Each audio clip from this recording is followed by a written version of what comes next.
Hi there, Scorpio. This is Carrie at wooingnature.life. Welcome to December. This is your December Signs and Wonders reading, and I am glad to bring it to you. You all are last but not least. Y'all know y'all were on the first last time, so now you're going to switch around. I try to do the videos according to the season. So this is Sagittarius season. I start with Sagittarius and work backwards around the zodiac, and then, so that everybody gets a chance to be first. There's nothing wrong with that.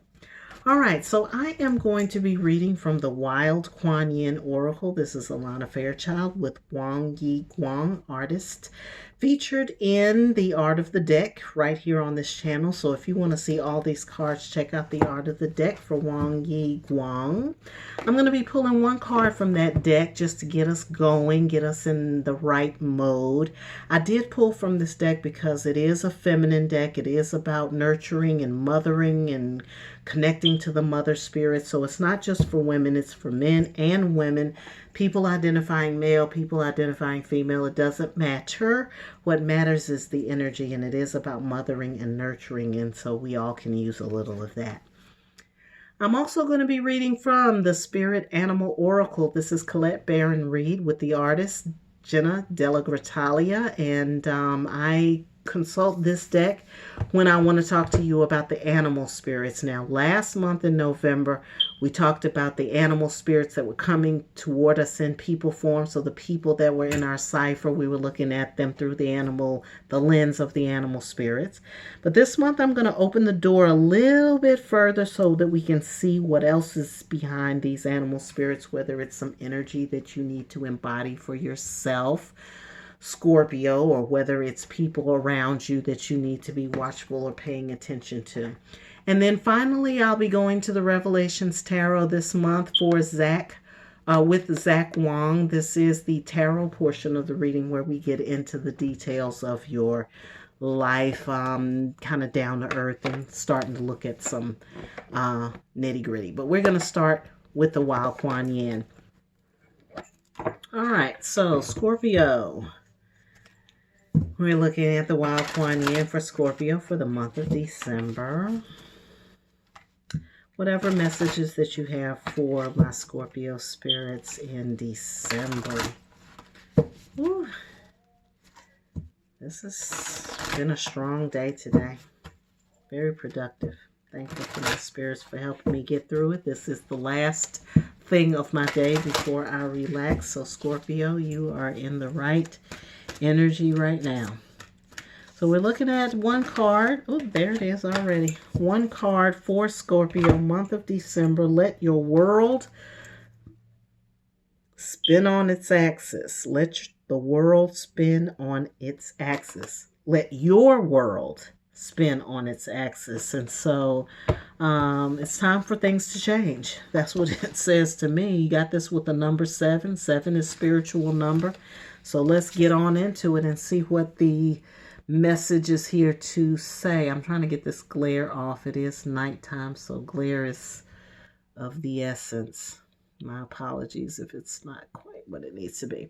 There are times when change is needed in order for a dream to manifest. I answer your prayers with what is needed to bring them into fruition. Sometimes that means life will appear to be messy, but know that this is nothing to fear.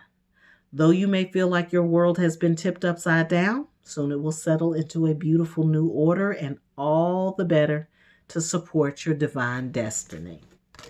It says the entire world spins on an axis, tilted and turning, and because of this, the seasons that allow life to flourish are created. If all was to be held in stillness, life could not be. The tilt and the spin are essential for beauty, diversity, and abundance of life on this planet. Your world is, or soon will be, spinning on its axis and with a tilt that may feel as though it's throwing you off center for a time. Though it may feel random, it is spinning with divine purpose. It's spinning so your life can flourish with beauty, creativity, and abundance too. A great change is due to you at this time, and it's based in love. That's true. You can try to stem the tide of change, but you will be resisting life, and in doing so would find things more difficult than they need to be. You may do this because you believe it necessary for you to be safe, but it's not. Can you transform your way of thinking about change? Can you choose to soothe yourself with the belief that change means something more beautiful and divine is coming into your world, and there needs to be a space created so that it can enter? You can reassure yourself that any chaos or disorder is the divine speaking to you, saying, I want to improve something for you. Let me do it. So if things are off center and they're not exactly how you want them to go, then let that be. Let that thing happen. Let it happen. And you're going to know when you need to let it happen, because you're going to try to keep it from happening. It's going to happen anyway. You're going to try your best to change the outcome, and it's just going to do what it's going to do anyway. And so when that starts happening, all you need to do is just say, oh, okay. This part ain't mine. This ain't mine to do. This is the Lord's, and He's getting ready to go head on, or she, or he, she, it, they, them, those are ready to go head on and make that happen for me. So what I need to do is release and let go and let God, and don't worry about the rest. That's all, Scorp. All right, I'm moving on to the animal spirit cards. We're looking at the animal spirits, or the spirits of the animals and the energy of the animals that are coming towards you in the month of December. These could be people, or it could also be your energy, or energy traits, energy traits that you need to embody in December, so that you can, do whatever it is that needs to be done in your spirit. Dove spirit, I like to see that. That's called peace of mind there. The dove brings peace. It's a symbol of peace. It's the worldwide symbol of peace. The UN has the dove in it, doesn't it? Something like that. So when we start talking about the dove, we're talking about the energy of peace. And peace comes when you are okay with yourself, and you are comfortable knowing that whatever it is that's happening is okay and will be okay, and you can completely trust in that, Scorpio. That's when peace comes. Peace comes in knowing that whatever is happening is exactly what's supposed to happen, and it's all going to turn out good. We've got the hawk spirit here. The hawk is a visionary leader. It is a loner animal. It spends a lot of time alone. You don't see them traveling in packs. Sometimes you might see one or two together in the sky as they're getting ready to roost, but other than that, they kind of roam alone. They're very quiet and very solitary. They're very focused. They have vision. They are able to see from very high places to very low places and very small things. So they have very keen vision. And so if you need to call upon your ability to be a visionary, the hawk spirit is the very one to call upon, because they're precise. Their vision is precise. We also have the stag or the deer here. That's a deer energy. Deer energy is nice to work with because the deer is gentle. It is an herbivore, which means it is considered to be a gentle animal. It is grounded. It is aware. It is sharp. The antlers on the stag represent connectivity, or being able to connect or hear or connect in the spiritual realm. The 8 and the 5 together make, what is that, 13, 8, 9, 10, 11, 12, 13, 13, which is a 4. Very grounded energy. And of course, this is a 4-legged animal. Anytime you have a 4-legged animal, it indicates the earth or grounding. Earth or grounding, as opposed to a bird, which is a flight animal. Flight animals are associated with the air, not the earth. So this is about the mind, or it could be about the heavens or the other realms as well. But whenever you have a 4-legged animal, it usually indicates energy used on planet Earth, or energy that's needed to be grounded, or for you to be grounded in your practice, or grounded in your path, or grounded in your thinking, or grounded in your approach to how you are living your life. It doesn't, spiritual work is very important. Like that's my life, is spiritual work. But the thing of it is, and the way that I was taught is that when you are doing spiritual work, if it isn't grounded, if it isn't earthy, if it doesn't have a practical use, then it means nothing. It doesn't grow corn. It means nothing. You know how in the Bible it talks about, if you speak with the tongue of men and of angels but have not charity, then it profiteth you nothing. It doesn't mean anything. It's a sounding brass. It's a tinkling cymbal. It's the same concept. And so stag energy gets that grounding and helps you see how your spiritual teachings are gently absorbed into your daily life and into daily life. It shouldn't be obtrusive. It's not about pounding somebody over the head. Sometimes you have to pound people over the head.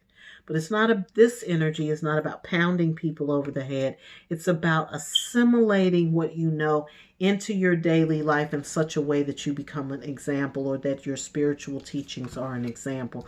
I think with this hawk spirit and what you've seen or what you are seeing, the visions that are coming towards you, that this it will be important for you to bring in the stag energy. The card itself says take the lead. I think that that's good. A good message to remember. It also says let spirit be the guide. So let spirit be the guide and take the lead.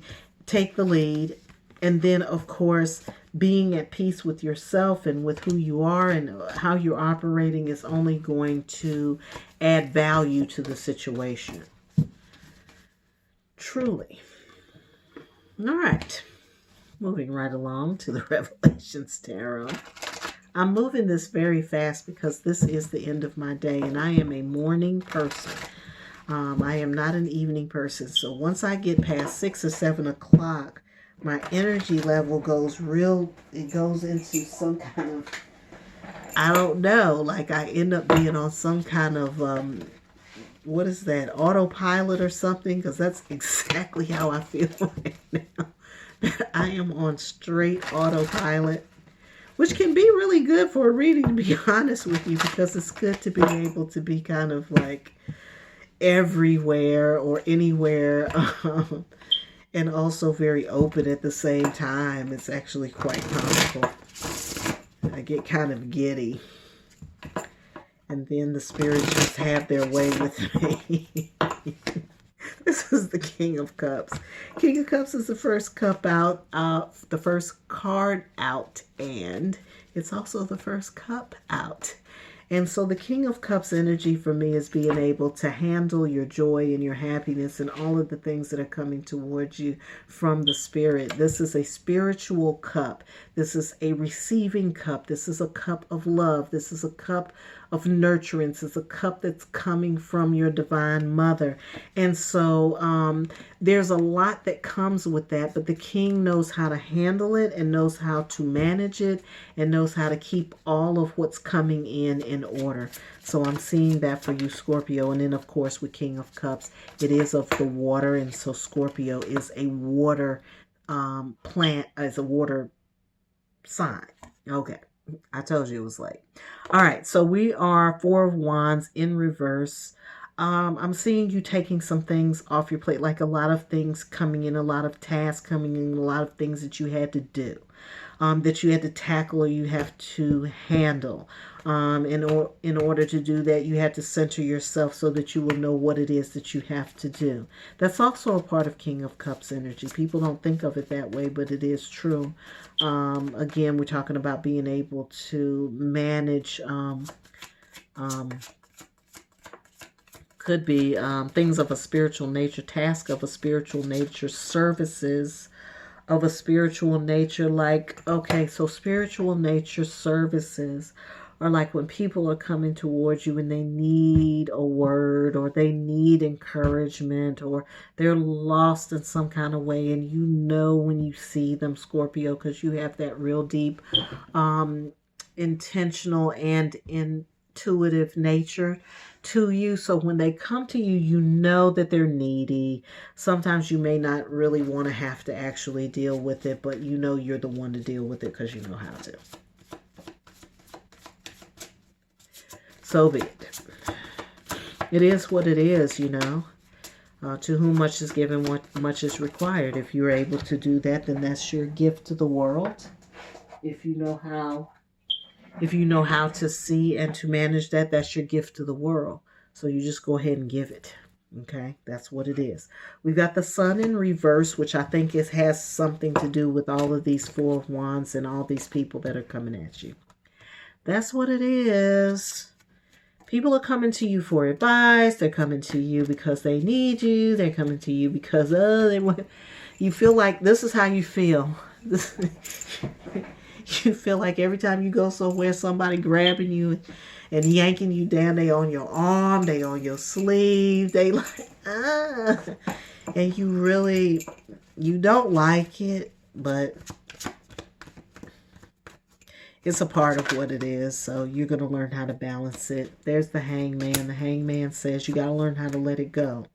Now, when I say let it go, because we always talk about letting something go and surrendering something, and a lot of times you hear it so much you just don't want to hear it no more. But when I'm talking about this, it's like really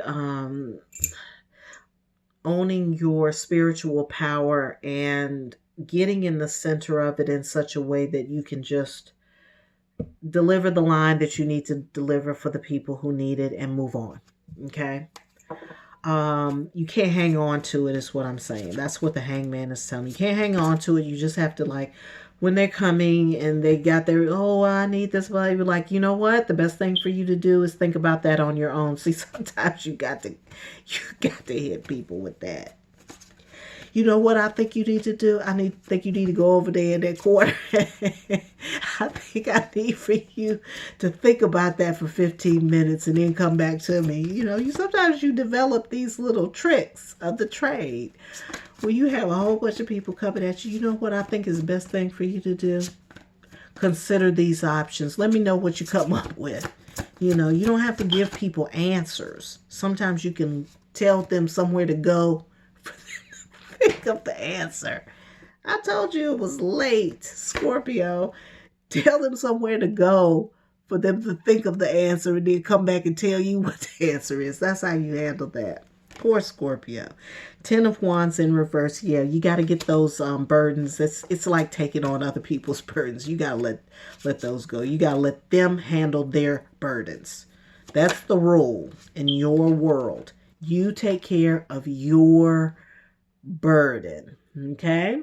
Whatever you're struggling with or whatever, I'm going to show you where you can go so you can work on that for yourself. We got the Empress in reverse. To me, that's because of that depletion that happens when people are draining and pulling on you. They're depending on your knowledge, Scorpio, because you guys are the investigators of the zodiac.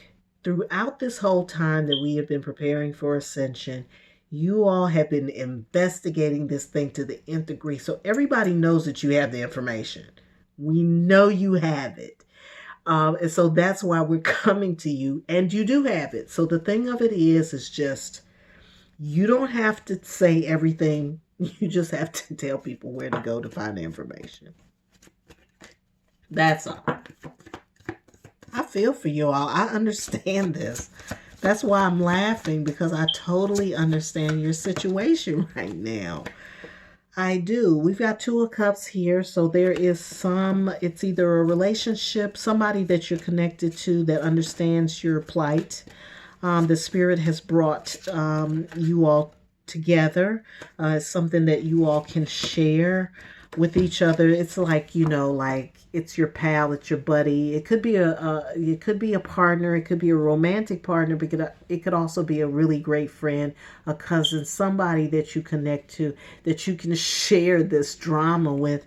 And Spirit has brought you together with that person for that reason, just so that you can have somebody to bounce off of. Everybody needs that. That's an important thing that people don't think that think about very often, is just having somebody to vent to. And you do have somebody to vent to in this Two of Cups. And then I also have the Eight of Pentacles here, which means I see you hard at work. I don't even know if I actually showed you that well. I see you hard at work working on something else. It may be a new project. It may be something that you were working on before, but you kind of put it to the side and then you decided to bring it back. Oh, Lord, I got... what's going on? Yeah. All right. So yeah, something that you something that you worked on in the past that you let go of, and you were like, I'm not going to do that, but then it kind of revived itself. So that's what you're working on right now. Or that's what you will be working on in 2021. I think that's moving into 2021. More so than December, but it's probably resurfacing itself in December, or it may have already surfaced itself. We got the Magician and the Queen of Cups coming, the Magician in reverse and the Queen of Cups coming in. With the King of Cups, this could be about that partnership that we talked about here with the Two of Cups. Maybe this is the energy that they're coming with, or it could be the energy you're coming with. But it seems like they have something to offer. This other person has something to offer by way of reflecting on the experience and by way of reflecting on what it is that you have done. But I think that they really may not fully understand the power of the relationship, or the way that the two of you all are working, or the way that the two of you are, what the benefit or why you all are together. I think that's what it is. They don't really understand like the purpose of why you all are together. So if you are cognizant of this other person that you're with, it's like your comrade that you can go to, that you can vent to. I think maybe the other person really doesn't understand the magnitude of the relationship. And this may like kind of feel like it diminishes. Oh, it's just a friend or whatever. But no, this is a very powerful relationship here. Because I think that we fail to appreciate the value of the person who can just be a listening ear. And I also don't think that we value the benefit of a person who is a comrade, who really does understand what it is that we're going through, because otherwise you would feel like you were all out there on your own, and you would not feel like you could accomplish. You would not feel like there was a purpose. You could feel purposeless. You could feel alone. You could feel like unworthy, or that what you have or what's happening to you doesn't have value. And so this person allows that to happen in your life. And so that is a very important element. It's a very important element in relationships, and it's also an important element in your personal growth, Scorpio. So, and it's also important in you being able to pick up this old project and be able to move it forward, because our experiences can bog us down. We can get really absorbed in it, and especially you, Scorpio, because you can go very deeply with things. But having somebody there to bounce it off, it really gives it a release valve for you, and it gives you a sense that you're not alone, and that what you're doing isn't in vain, and all of that kind of stuff, which really gives your ideas and your concepts and what's happening in your life the room to grow. It stretches it. And so it stretches and expands so that whatever it is that you're touching can expand. So be careful what you're touching. Be careful what you involve yourself in, and be careful what you let into your cipher. Okay, Scorpio? All right, that's it for you for the month of December. Next time I talk to you, it will be somewhere mid-month in December. You can check out elements in the middle of December. and that is for your earth, air, fire, and water. And you can connect in that in any way. Like some people connect according to their sun sign zodiac, sometimes according to their moon or their rising. For those of you who are real familiar with your chart, if you know that your chart is heavy on the water side or heavy on the air side, and you're reflecting that in your natural life, then you can connect that way. Or if you just know you're fiery or you're water type or whatever it is, you're earthbound or whatever, you can connect whichever way you need to. If you want to take a deeper dive, you know where to find me. My information is in the description box below. Please check out the website at www.wooingnature.life. You can also follow us on Instagram, Twitter, and Facebook for your daily dose. And as always, I hope you have a great day. You have a great December, and you're having a fabulous life.